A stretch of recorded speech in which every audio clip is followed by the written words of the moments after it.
Ako priateľa, prepáčte, ale toto mi úplne odpálilo dekel, ako idem po diaľnici, idem za kamionom, takže idem po diaľnici, mám 3,6 litrovú spotrebu od natankovania a pozrite sa na to. Mne vyskočili normálne kilometre na 1100, teda 1210 kilometrov na diaľnici.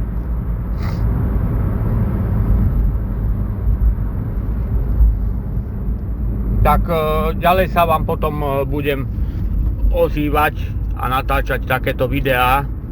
No ja som sám zvedavý, a to som dneska natankoval, ja som sám zvedavý, koľko spravím naozaj kilometrov na plnú nádrž, ale ja vám už teraz hovorím, že to číslo sa bude pohybovať aj niekde okolo 1300-1400 kilometrov.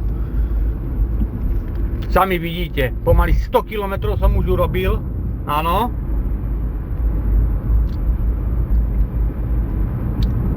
A 1220 ako...